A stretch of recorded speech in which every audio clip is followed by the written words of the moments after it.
Thanos is coming. The Marvel Cinematic Universe's big bad, whom Marvel Studios has been teasing since as far back as 2012's The Avengers, will finally arrive on the big screen, in more than a cameo, in next year's Avengers, Infinity War. The Mad Titan already has the Infinity Gauntlet and seems hell-bent on filling it with all 6 Infinity Stones before making his way to Earth and finally duking it out with Earth's mightiest heroes and the Guardians of the Galaxy in an epic confrontation 10 years in the making. With the mind, power, reality, soul, space, and time stones literally at his fingertips, okay, maybe his knuckles, Thanos is capable of unleashing unparalleled destruction wherever he goes, and will certainly make a formidable opponent for both the Avengers and the Guardians. The ensuing war is guaranteed to be unlike anything fans of the MCU have seen before and will assuredly result in massive casualties for both sides. The only question is which Marvel characters will survive.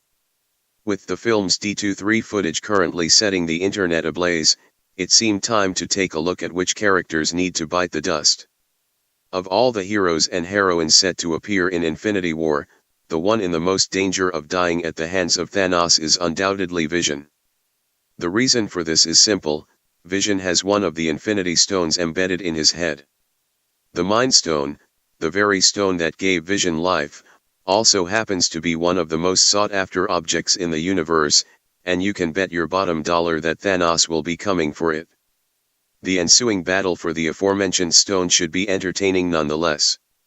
Vision's strength, flight, energy blasts, and ability to control his density, all courtesy of the Mind Stone, gives him the advantage over virtually every hero in the cosmos not named Scarlet Witch, and maybe Doctor Strange. However, Thanos is another story entirely.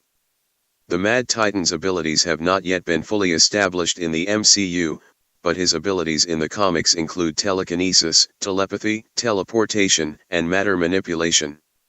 While these abilities are sure to be toned down in the film, Thanos should be strong enough to dispatch Vision on his own, and fate isn't exactly on the latter's side.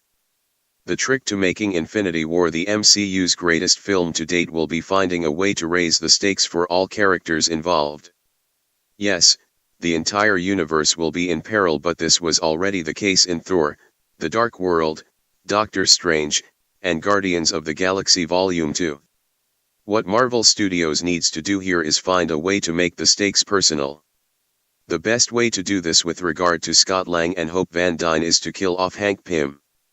Not only will killing off Hank Pym provide some personal motivation for Lang and Van Dyne, but it will give the latter plenty of reason to finally become the Wasp.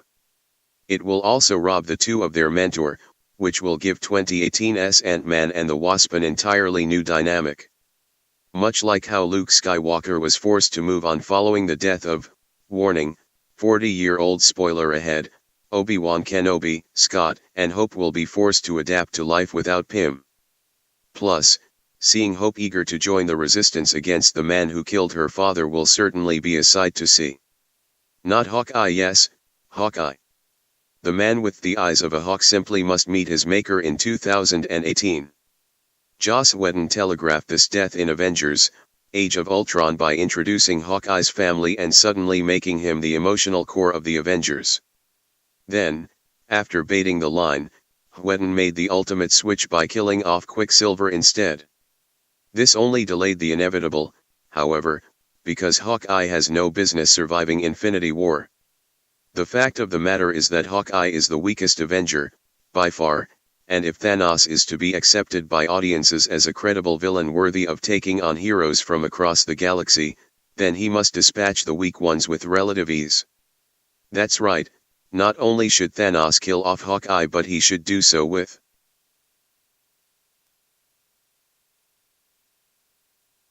If done right, War Machine's death in Infinity War has the potential to be one of the most dramatic of all. All this would take is a few scenes early on in the film showing Rhodey still acclimating himself to the exoskeleton legs given to him by Tony at the end of Captain America: Civil War.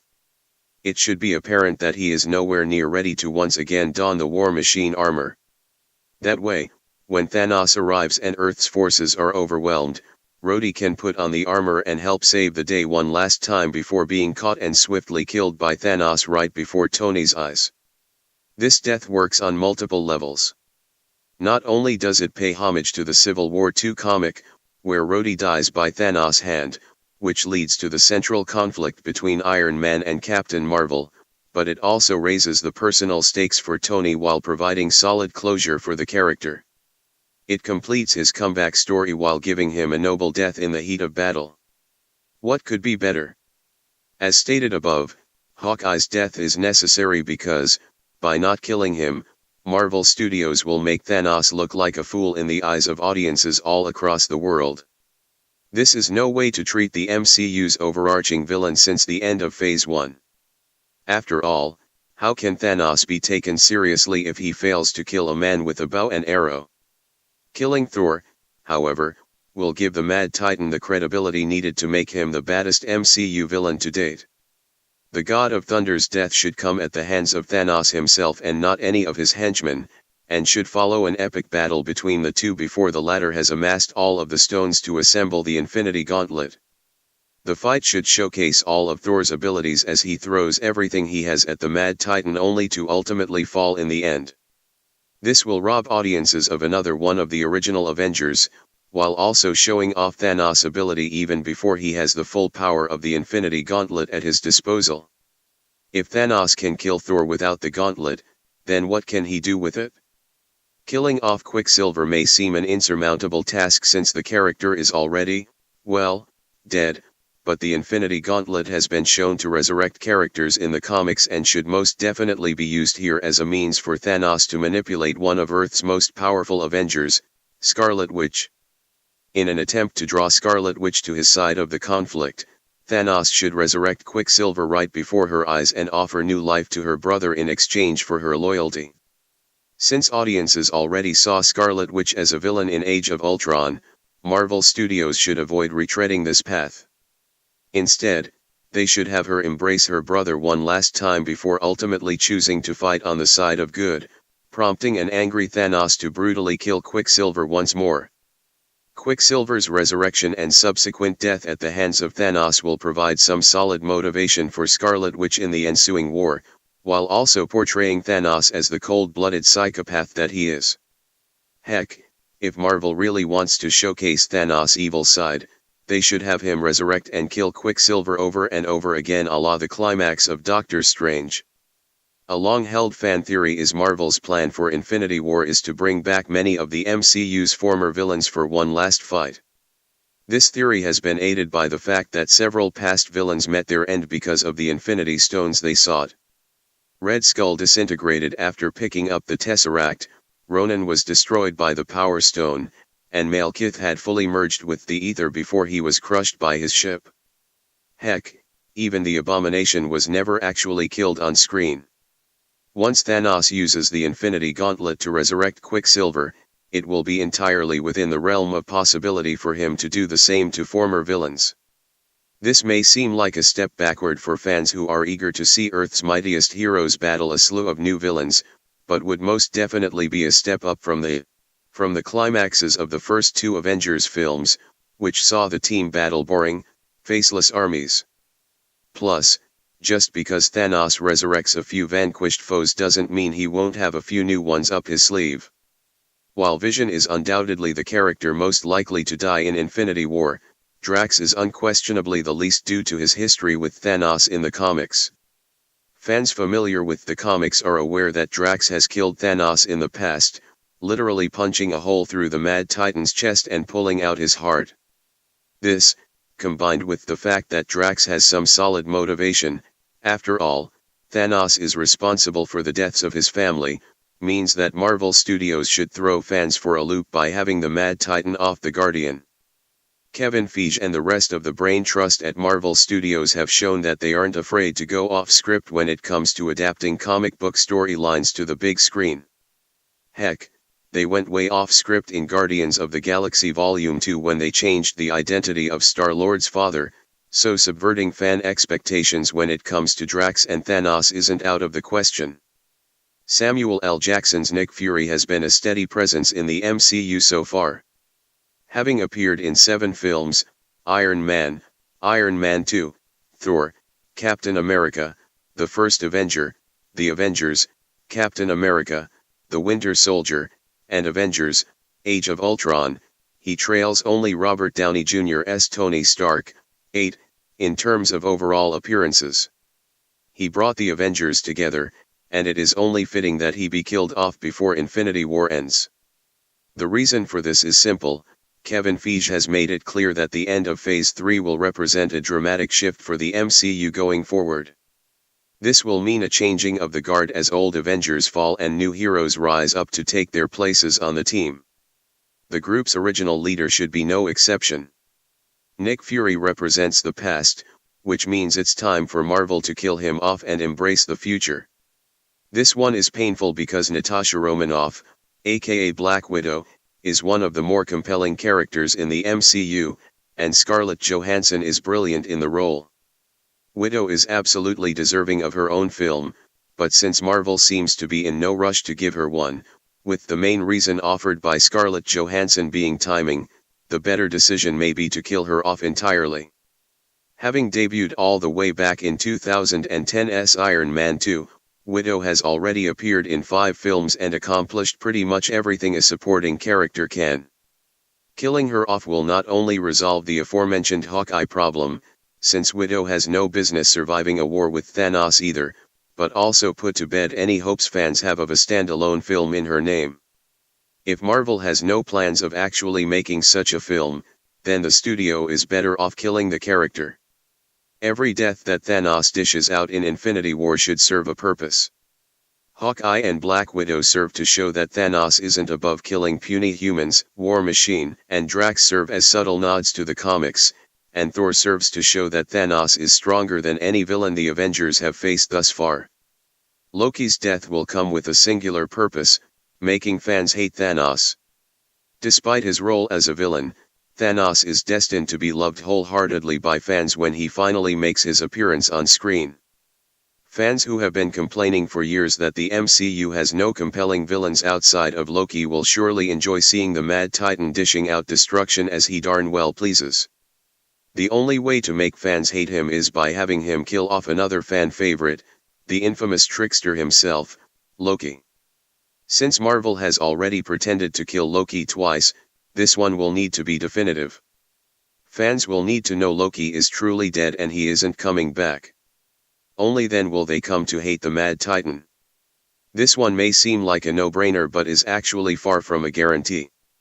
Comic books have a storied history of killing off characters only to resurrect them time and time again. Thanos himself has been killed and subsequently resurrected plenty of times.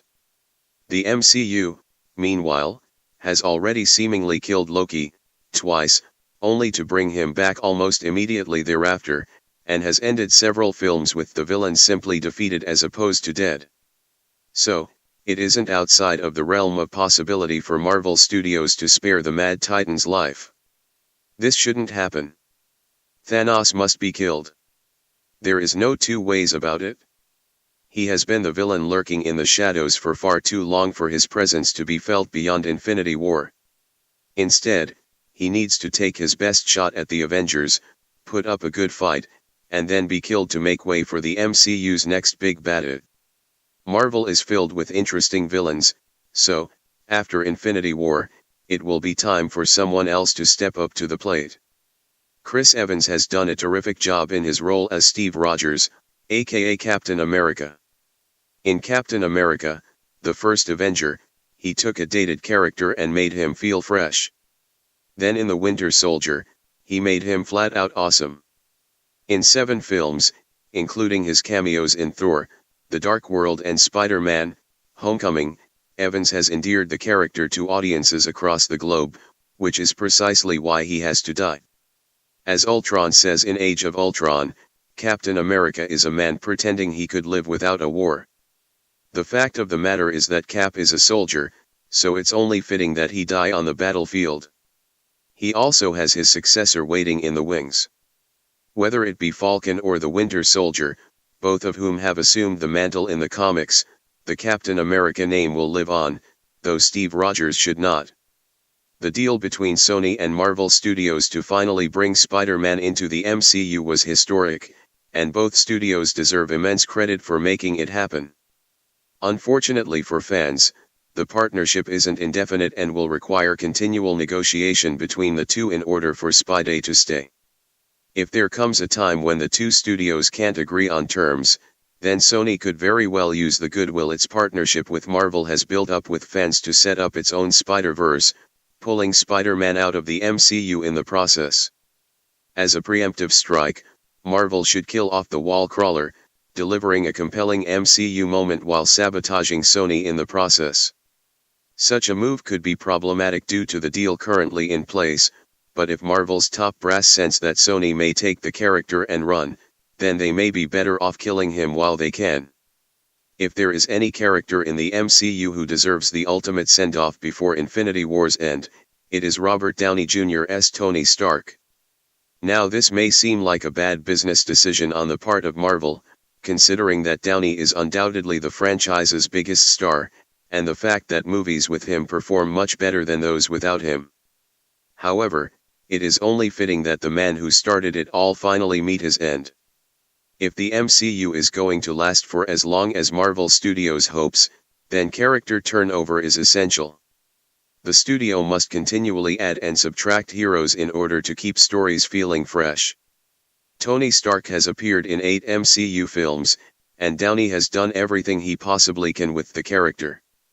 There is simply nowhere left for him to go and nothing left for him to do, so it's time for Marvel to give the man a proper death and move forward with the characters that remain. With Phase 3 coming to an end, it is time for Marvel to kill off the man who's been there from the start.